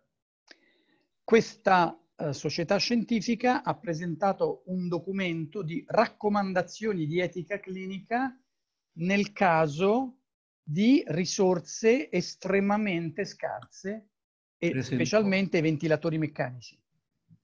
Presentó un documento para situaciones de extrema escasez, especialmente de respiradores. Noi non abbiamo partecipato alla stesura di questo documento. Nosotros no participamos en la redacción de este documento, ma lo abbiamo commentato. Pero lo hemos comentado. Precisando che questo documento non vuole escludere nessuno. Precisando que este documento no quiere excluir a nadie. Ma vuole dare una indicazione nel caso di un triage drammatico. Pero quiere dar indicaciones llegado al extremo de un triage dramático. Privilegiando la maggiore speranza di vita. Privilegiando la mayor esperanza de vida. Come nel caso del triage, e solo in quel caso. Solo para los casos de triage y solo para esos casos. Un quarto ambito riguarda il supporto dell'esperto di bioetica al decisore sanitario. Un cuarto nivel es el apoyo, o el apoyo del bioeticista de la expertise médica, ética, perdón, a los médicos. Sto parlando dell'Health Technology Assessment. Estoy hablando de la alta tecnología de salud. Questo Health Technology Assessment è una metodologia multidisciplinare. Esta es una tecnología multidisciplinar che vuole dare al decisore sanitario tutte le informazioni utili per decidere se una tecnologia sanitaria va introdotta in un servizio sanitario nazionale oppure va disinvestita. Que le quiere dar al que decide en la parte de médica clínica todos los elementos, a ver si puede, incluso los éticos, si esta respuesta o solución puede entrar en un sistema de salud. Quindi l'Health Technology Assessment è un ponte fra il mondo della ricerca e il mondo del decisore sanitario. Este sería como un puente entre el mundo de la investigación y el mundo de la decisión concreta. Precisando anche che Health Technology ha un significato molto estensivo. Recordando que este Health Technology tiene un significado muy amplio. Non riguarda solo farmaci o medical device. No solamente se refiere a medicamentos o maquinarias de soporte, ma anche assetti organizzativi. Sino a organizzaciones. E questa metodologia multidisciplinare include anche l'expertise etico. Y esta metodología multidisciplinar tiene que incluir también la expertise bioética o ética. Il sottoscritto si occupa di HTA dal punto di vista etico ormai dal 2005. El doctor Sacchini dice que él mismo se preocupa de este tema desde el 2005. suggerito dal mio secondo direttore di cattedra, il carissimo professor Ignacio Carrasco de Paula. Ha pedido por sugerencia del queridísimo Ignacio Carrasco de Paula. Bene, dentro la società scientifica di Health Technology Assessment funziona ordinariamente un gruppo di lavoro che si occupa di aspetti etici e in questo momento uno dei due co-chair del gruppo è il sottoscritto.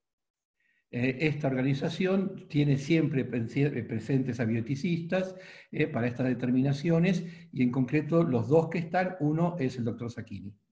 Con l'emergenza della pandemia da coronavirus, la Società Scientifica Internazionale ha voluto istituire un response team, un HTA response team. Debido a esta emergencia, la sociedad del HTA ha querido responder a través de un equipo de respuesta, justamente. Per coordinare tutti i processi di HTA dedicati a tecnologie sanitarie che riguardano il Covid-19. Para coordinar todos los esfuerzos que tendrían que hacerse con las tecnologías referidas al COVID-19. Sostanzialmente questo response team si occupa di supportare a livello globale la ricerca, questo è un primo compito. Este team o este grupo de respuesta está para apoyar las respuestas más globales que vienen preguntadas o pedidas. E il secondo compito è quello di proporre alla società scientifica internazionale progetti di valore, progetti buoni. El segundo objetivo de este grupo es de presentar proyectos de valor positivos a la comunidad científica. Bene, in questo gruppo di lavoro lavorano anche i rappresentanti dei gruppi di interesse, fra cui il gruppo di lavoro sugli aspetti etici, e sono stato chiamato proprio a farne parte. En este grupo se han involucrado diferentes personas de diferentes áreas y también, obviamente, en este grupo de investigación del HTA y en la persona del dottor Sacchini. Ovviamente lo faccio in rappresentanza di tutto il gruppo, non è una questione personale, evidentemente. No es una tarea personal, sino en representación de todo el grupo.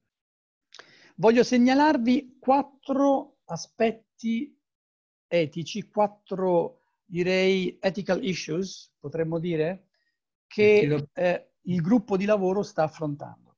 Les quiero presentar 4 puntos éticos o issues, así objetivos o puntos concretos que el equipo está tratando y presentando.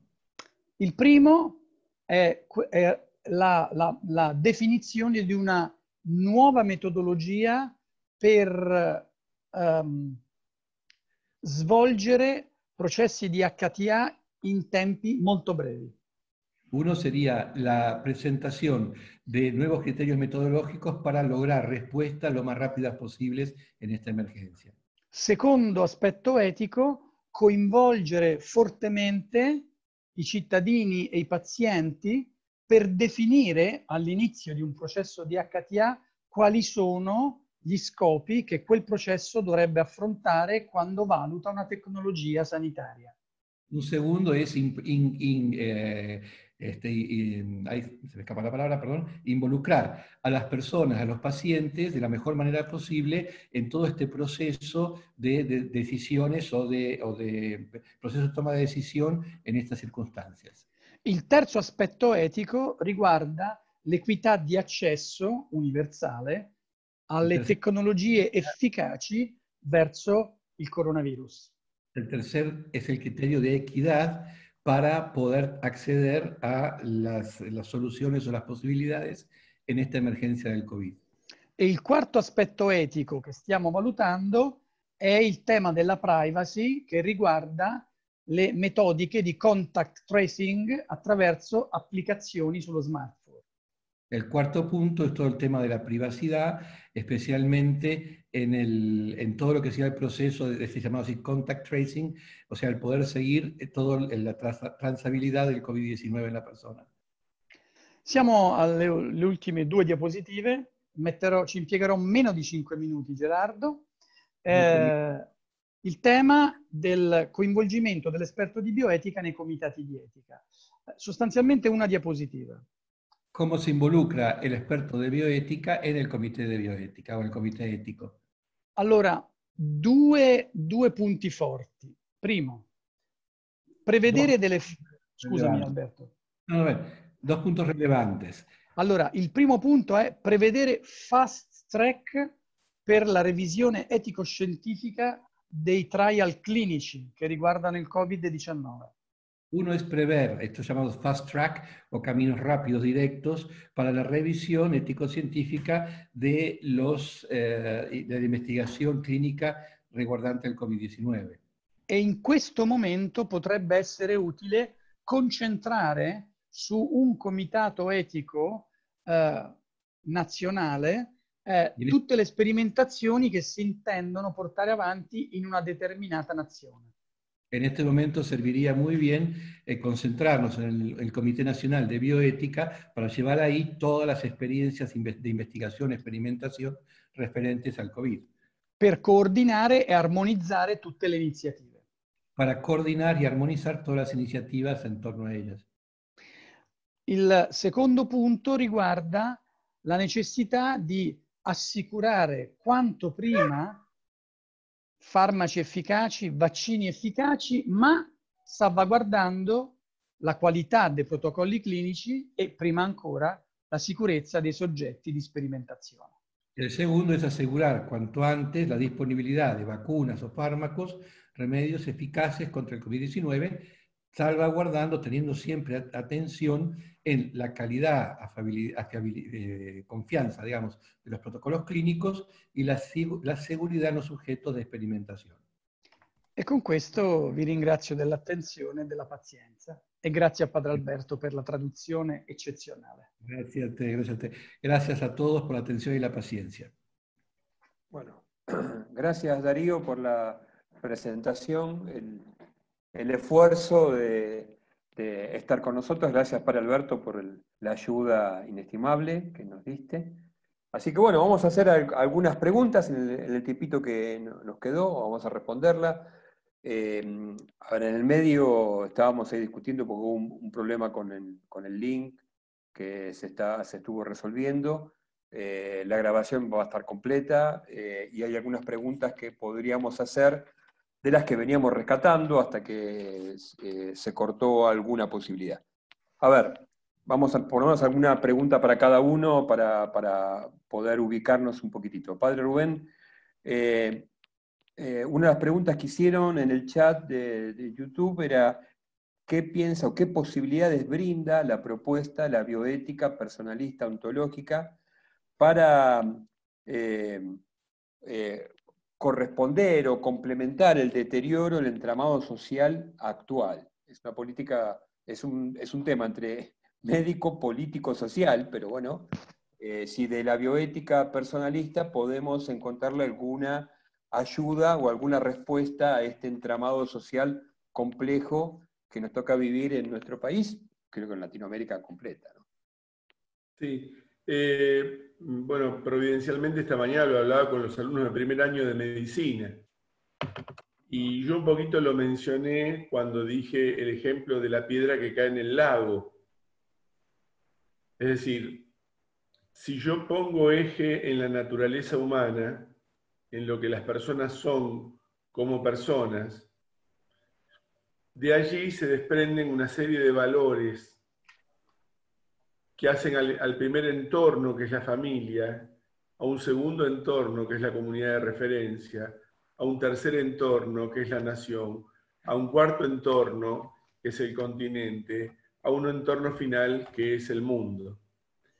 Y todo esto, como el eje, el punto de partida de estas ondas es el mismo, hay una gran armonía. O sea, cuando hablamos de centro, todos miramos para el mismo lado. El problema es que justamente con la ley de Hume, la atomización del bien y la atomización de la verdad ha hecho que la organización sea multicéntrica y es muy difícil organizar una sociedad desde lo multicéntrico, porque entonces cada uno se agrupa fragmentariamente en una especie de delivery ético, donde cada uno va a donde le gusta más. Y es muy difícil entenderse entre estas multicentralidades. La ventaja, y estas multicentralidades tienen que ver con las opciones personales, tienen que ver con una construcción del bien y de la verdad también. Hoy se habla de la posverdad. Entonces todo es construcción. Es decir, la verdad y el bien no son precedentes, sino consecuencia de los pactos sociales. A diferencia de una bioética ontológica que antes del pacto social fija valores perennes, compartidas en todos los tiempos, en todas las culturas, en todo el mundo, porque el eje es el mismo, el valor de la dignidad humana. Es más, es una incoherencia que los derechos humanos se voten, porque quiere decir que los tomadores de decisión determinan cuál es el alcance y la dignidad de cada ser humano, es decir, asignan la dignidad. Yo lo que propongo, bueno, soy yo el que lo propone, ¿no? Esta fue la gran intuición de Grecia, es que todos reconocen, estamos obligados a reconocer la dignidad humana. No es algo que se asigna, sino algo que se reconoce. Mis alumnos lo saben bien y los he cansado con el término respeto en alemán. Respeto en alemán responde a la difícil palabra, como no puede ser de otra forma, Ehrfurcht. Ehrfurcht, que significa honor y temor. Y uno dice, qué complicados son estos alemanes. ¿Cómo pueden combinar el temor con el honor? ¿Qué honor hay en el temor? Se pregunta uno. Pero ellos son muy lógicos, entonces dicen que el respeto es el temor a herir la honra del otro. Pero la honra es precedente a mi reconocimiento. No le asigno yo la honra, sino que la honra le es debida antes de que yo se la reconozca. Es una obligación mía, no una concesión que doy.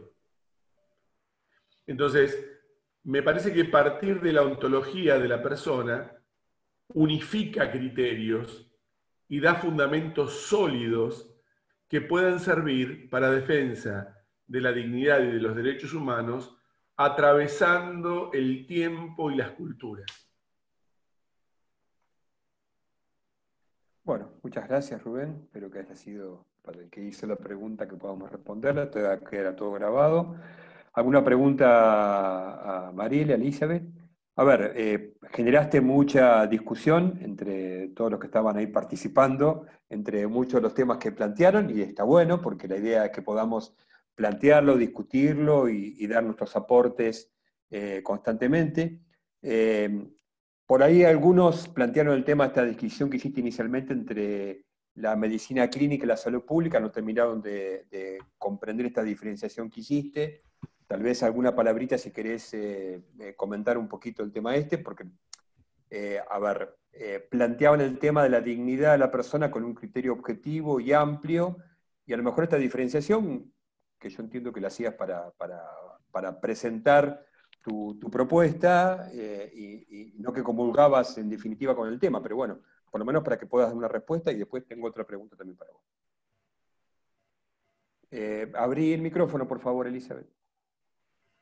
Sí, perdón, Gracias. una disculpa. No sé si soy capaz de dar una respuesta, pero bueno, al menos lo intentaré. Sí, a ver, hay que diferenciar entre una práctica de la medicina tradicional, donde no hay una demanda que excede los recursos posibles para responder a ella, y una situación como la que estamos viviendo, en donde tenemos una gran demanda y pocos recursos para hacerle frente. Entonces, el enfoque en una y en otra son completamente distintos. No es lo mismo actuar en un escenario donde tenemos la capacidad de respuesta que actuar en un escenario donde nos vemos rebasados por las necesidades.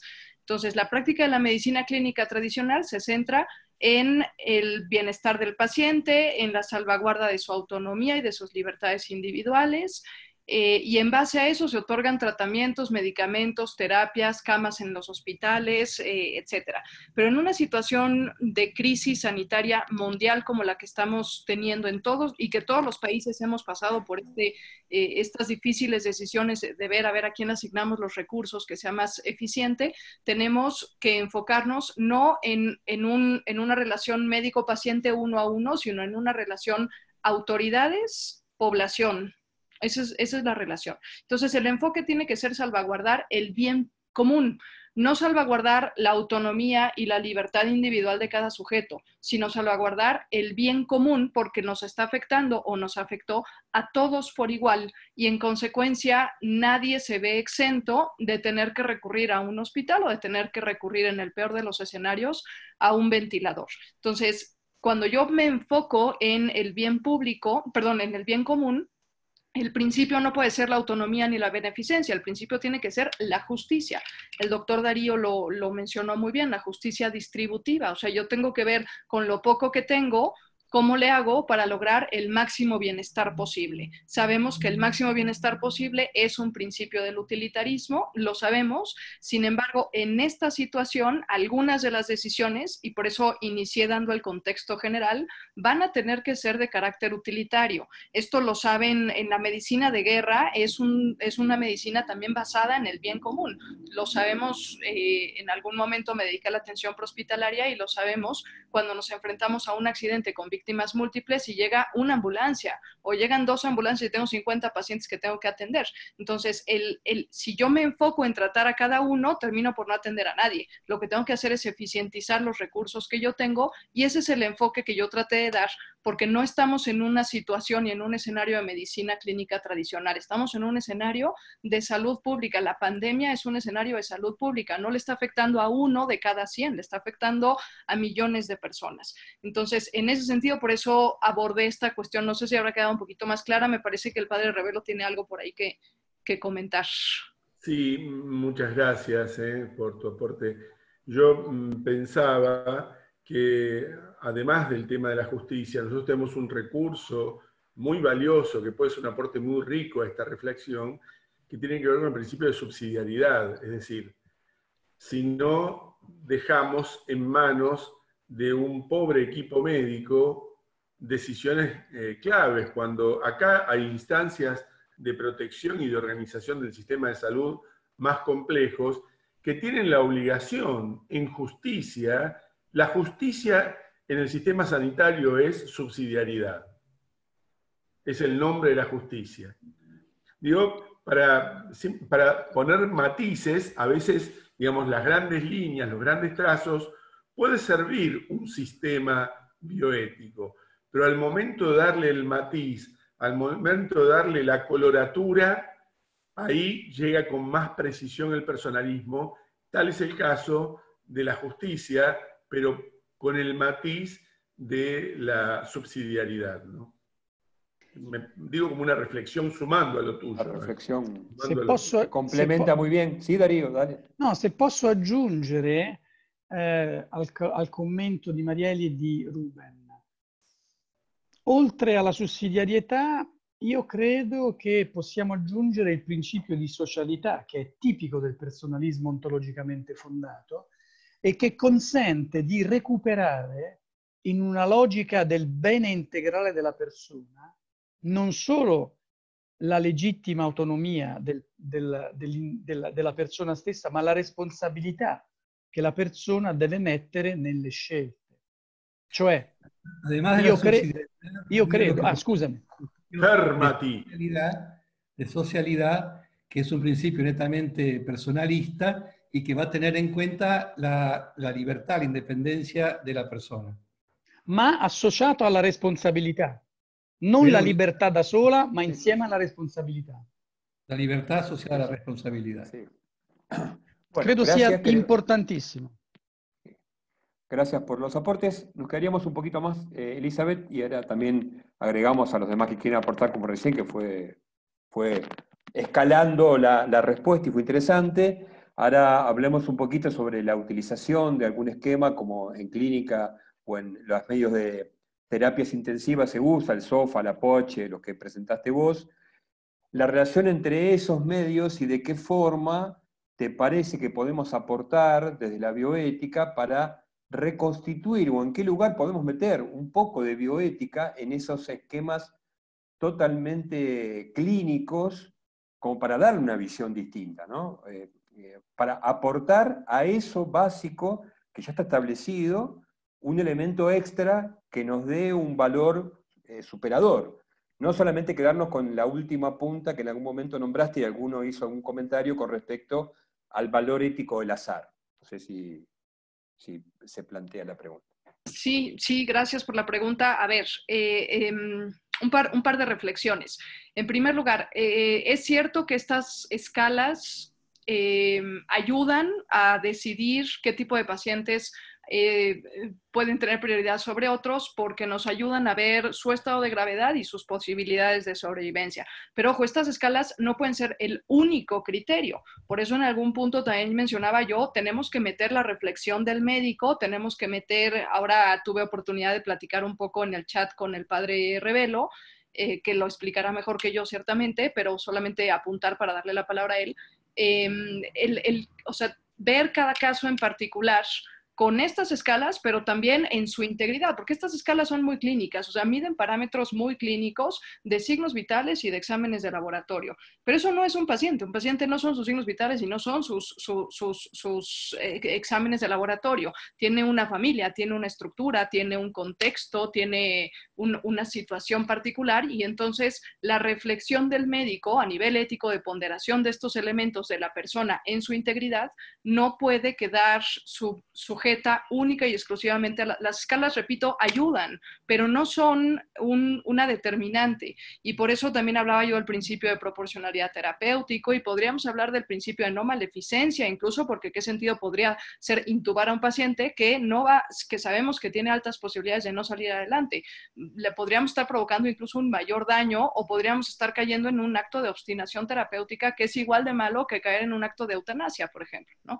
Entonces, bueno, simplemente digo eso, y le doy la palabra al padre Revelo para que nos platique más de esta proporcionalidad que puede ser diferente del criterio del azar propuesto por ahí en algunos escenarios, ¿no?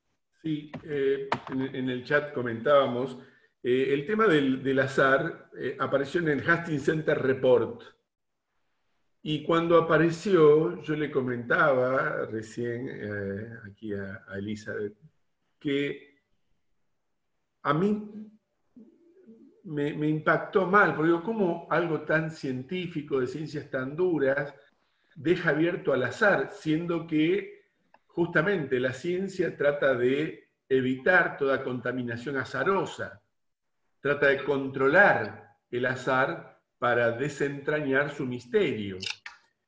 Entonces empecé a pensar, y la palabra en español que se adecuaba más a la valoración personal era la ponderación.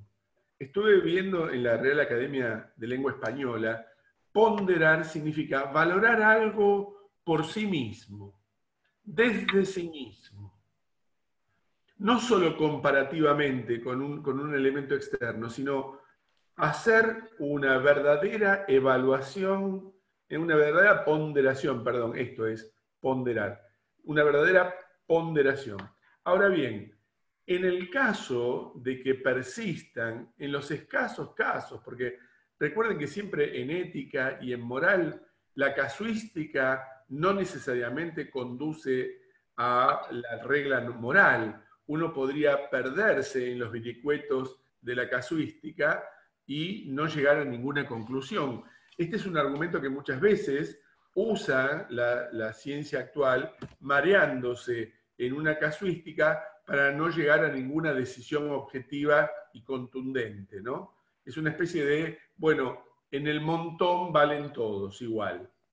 Cuando en realidad, en estos escasísimos casos de que persista la paridad, uno podría, propongo, como hace en los casos de procuración de órganos, podría permitir el ingreso de un segundo equipo evaluador. O es más, un tercer equipo evaluador donde cada uno pondere, está el equipo que tiene ambos casos, un equipo que pondera al paciente A, uno que pondera al paciente B, y que se haga una especie de ateneo para determinación cuál es el caso que tiene más posibilidades reales. Yo creo que eso sería más científico y sería una alternativa para no caer en el azar. Porque es como decir, a ver, somos tan estrictos, somos tan racionales, somos tan de tener todo bajo control, pero cuando nos desesperamos recorremos a las cartas, al tarot. Por supuesto, es una exageración, ¿no? Muy bien lo dijo Elizabeth, no es cuestión de tirar los dados, pero, a ver, el azar en definitiva es azar, y la ciencia trata de evitar el colapso del azar. Creo que le proponía, es un hilo para seguir tirando, ¿no? Esto de la ponderación en lugar del azar. Aprovecho tus palabras para Rubén como para hacer una pregunta que hicieron en el chat a Darío y tomando un poco el hilo de tu conducción y tu reflexión. Darío, la pregunta sería, a ver, entendemos que, bueno, que a Roma no llegó, a tu región no llegó el pico crítico, pero posiblemente tengas contactos conocidos, colegas, amigos que hacen temas de bioética en el norte, en la zona crítica, en el Véneto, toda esa dificultad que tuvimos en el norte de Italia. La pregunta es, el padre Rubén siempre planteaba, un grupo hace el primer análisis, alguien va a analizar ese punto de afuera. ¿Ese es el lugar para que nosotros como bioeticistas tengamos la posibilidad de intervenir y ayudar en esa reflexión para un poco correr al equipo inicial que tiene el peso de responder? Y tal vez nosotros estamos un poco acostumbrados a analizar críticamente, objetivamente, estos elementos de la bioética que nos permiten resolver situaciones che parecen conflittivas. Ho contattato diversi colleghi medici del nord Italia, della regione Lombardia. Estuve en contacto con varios médicos del norte, sobre todo de la región lombarda. E ho avuto conferma che il principale responsabile morale della gestione clinica del paziente è il medico, e possiamo dire il buon medico.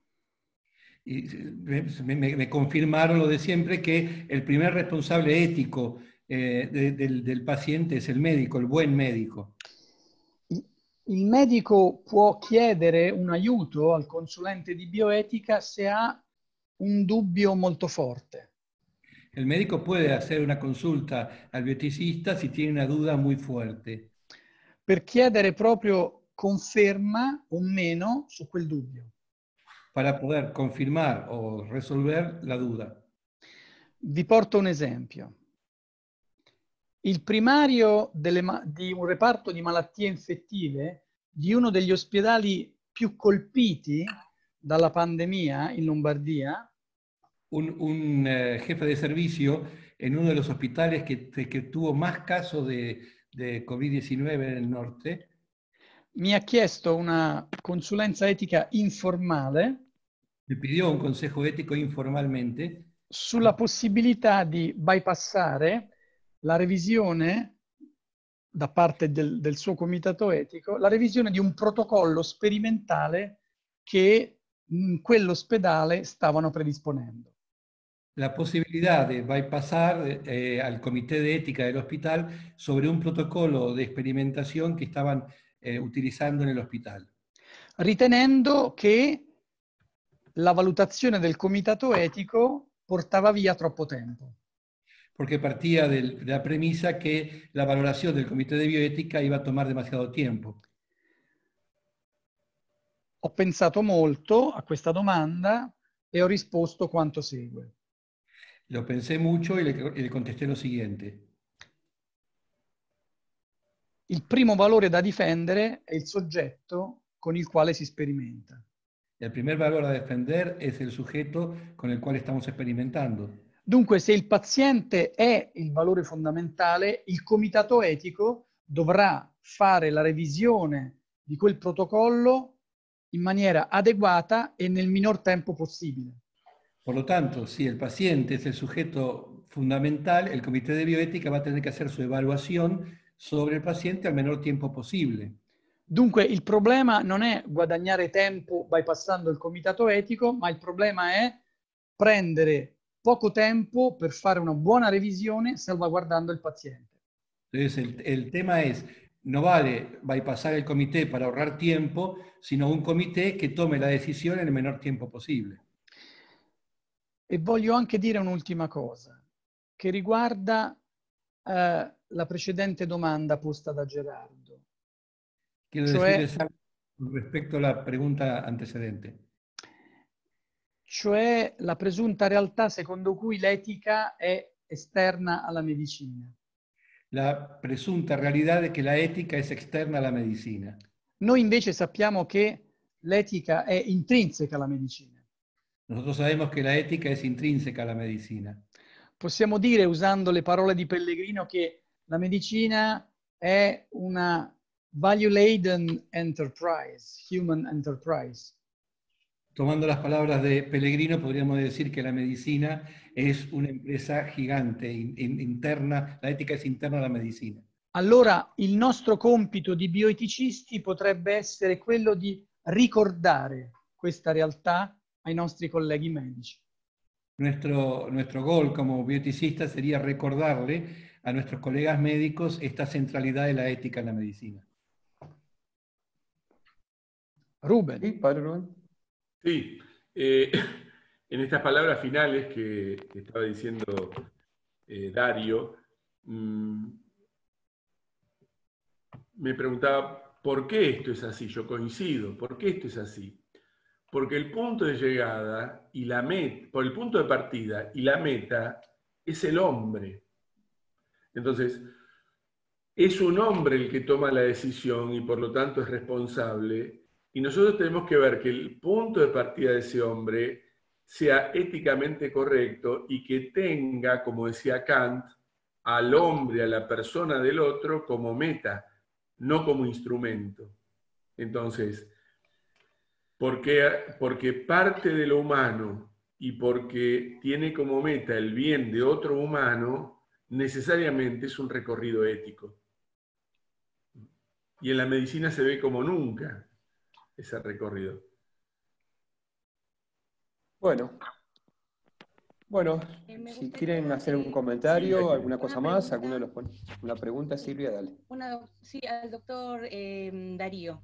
Entendiendo que muchos de los pacientes que están en estado crítico no pueden obviamente dar su consentimiento y muchos no tienen familiares ni tutores que puedan darlo por ellos, y se está instaurando en muchas partes del mundo protocolos de investigación en diferentes líneas de trabajo, ¿cuál sería el papel del consultor en bioética para resguardar estos sujetos de investigación y cuál es la potestad que tiene para poder recomendar la inclusión de los mismos en los protocolos, ya que no pueden dar su consentimiento y no tienen quien pueda tutelar esa dignidad y ese respeto a su persona? Se la persona rischia la vita, come questi pazienti in terapia intensiva, si la persona arriesga su propia vida, como estos pacientes en terapia intensiva, il primo valore in gioco è la vita fisica. El primer valor que está en juego es la vida física. E la vita fisica precede il consenso. Y la vida física precede el consentimiento. Dunque il medico, dunque lo sperimentatore, deve rappresentare la massima garanzia per il paziente per salvare la sua vita. Por lo tanto, el médico investigador tiene que ser la primera garantía sobre la vida del paciente. La risposta è semplice, però bisogna prevedere delle procedure precise per ottenere questo scopo. La respuesta es simple, pero hay que prever un procedimiento preciso para hacerlo justamente. Bueno, estamos llegando al final, quedan... Un segundo, puede ser. Felicitarlos a los tres, agradecerles esta iniciativa del Instituto de Bioética, excelente. Y solo un pequeño comentario sobre las últimas respuestas de Elizabeth y de Rubén, que por ahí en exceso de detalle, ¿no?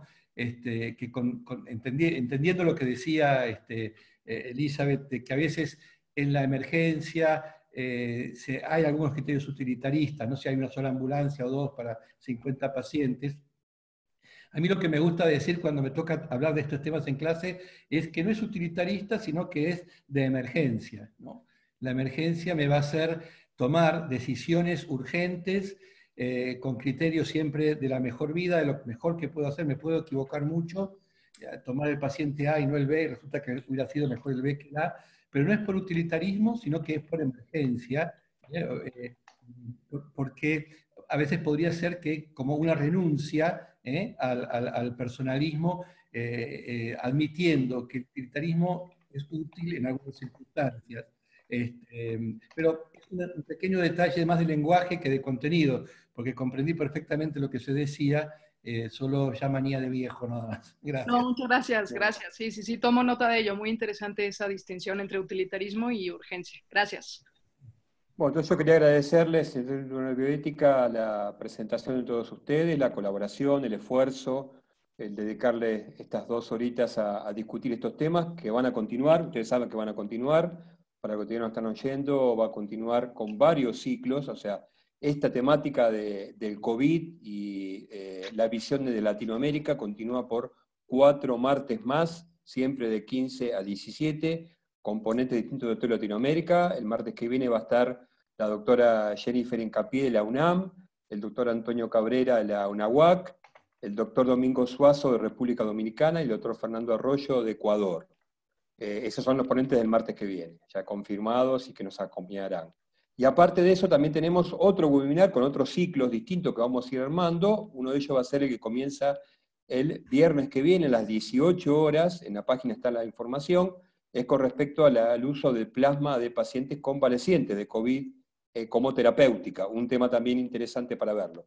Estamos intentando ver eso, distintos ejes para poder ver siempre desde la lupa de la bioética, que es el título que quisimos poner en el instituto para mirar desde la bioética distintos aspectos del COVID, esta pandemia nos afecta a todos. Bueno, muchísimas gracias. Las preguntas que faltan responder, que son muchas, que están todas en el chat, trataremos de hacer a los ponentes y les enviaremos las respuestas a cada uno de los que han propuesto las preguntas.